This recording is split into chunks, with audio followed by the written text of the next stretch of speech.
Ryan ने जैसे ही अपने दादाजी की वो घड़ी खोली, उसके अंदर से टिक टिक की आवाज नहीं बल्कि किसी के दिल की धड़कन सुनाई देने लगी। अचानक घड़ी की सुइयां उल्टी घूमने लगी और कमरे की खिड़की के बाहर का समंदर पीछे की ओर बहने लगा। तभी शीशे पर एक धुंधला चेहरा उभरा, वही चेहरा जो रयान ने आईने में कभी नहीं देखा था, लेकिन वो उसे पहचानता था। वो आवाज आई, रयान, तुमने दरवाज़ा खोल दिया है, लेकिन उसे बंद करने की चाबी तुम समंदर में ही छोड़ आए। अब वो बाहर आ रहा है। रयान अपने कमरे में अकेला था, लेकिन उसे महसूस हो रहा था कि फर्श गीला है। उसने नीचे देखा, लकड़ी के फर्श से खारा पानी रिस रहा था। अचानक उसके फ़ोन पर एक मैसेज आया। ये सारा का था। रयान, मेरी याददाश्त मिट रही है। मुझे याद नहीं आ रहा कि हम कल कहाँ थे, लेकिन मेरे हाथ पर एक अजीब सा निशान उभर आया है। ये किसी प्राचीन समुद्री जीव के दांत जैसा लग रहा है। रयान समझ गया कि जादुई महल का अभिशाप अभी खत्म नहीं हुआ है। वे लोग महल से बाहर तो आ गए थे, लेकिन महल उनके अंदर समा गया था। रयान ने कैप्टन विक्रम को फ़ोन किया, लेकिन दूसरी तरफ से सिर्फ पानी के बुलबुले उठने की आवाज़ आई। रयान भागता हुआ बंदरगाह पहुंचा। वहां उसने देखा कि कैप्टन विक्रम का जहाज़ द ओडिसी हवा में तैर रहा था, ज़मीन से कुछ फीट ऊपर। विक्रम जहाज़ के डेक पर जड़ होकर खड़ा था। उसकी आंखें पूरी तरह सफ़ेद हो चुकी थीं। उसने रयान को देखते ही एक ऐसी भाषा में बात करना शुरू किया जो इंसानी नहीं थी। खजाना वापस मांग रहा है रयान।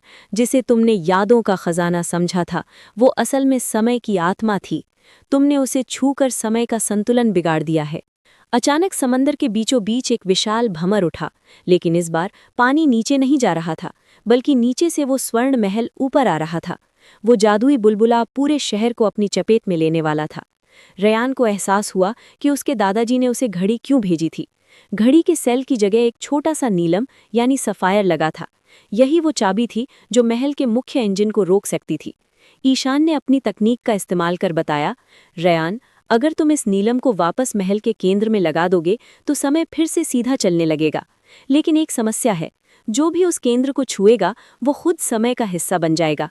वो कभी वापस नहीं लौट पाएगा। रयान, सारा और ईशान फिर से उस डूबते हुए सुनहरे महल के अंदर पहुंचे। महल की दीवारें अब चीख रही थीं। जैसे जैसे वे केंद्र की ओर बढ़ रहे थे, रयान की उम्र कम होने लगी।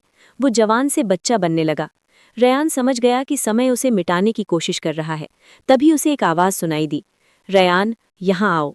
वो उसके दादाजी थे, लेकिन वे बूढ़े नहीं बल्कि रयान की उम्र के ही लग रहे थे। उन्होंने कहा, मैंने 100 साल तक इस महल को संभाला ताकि तुम यहाँ पहुँच सको। अब तुम्हें ये घड़ी केंद्र में रखनी होगी, लेकिन याद रखना, जैसे ही तुम ये करोगे दुनिया तुम्हें भूल जाएगी। तुम्हारा कोई अस्तित्व नहीं रहेगा। रयान ने एक गहरी सांस ली और घड़ी को महल के चमकते हुए केंद्र में रख दिया। एक जोरदार धमाका हुआ। नीला प्रकाश पूरे ब्रह्मांड में फैल गया। अगले ही पल सारा और ईशान समंदर के किनारे रेत पर पड़े थे। हम यहाँ कैसे आए? सारा ने पूछा। पता नहीं, मुझे तो याद भी नहीं कि हम किसी मिशन पर गए थे, ईशान ने जवाब दिया। वे दोनों चले गए, लेकिन वहीं रेत पर एक छोटा सा बच्चा बैठा था जिसके पास एक पुरानी घड़ी थी। उस बच्चे की आंखों में वही गहराई थी जो रयान की थी।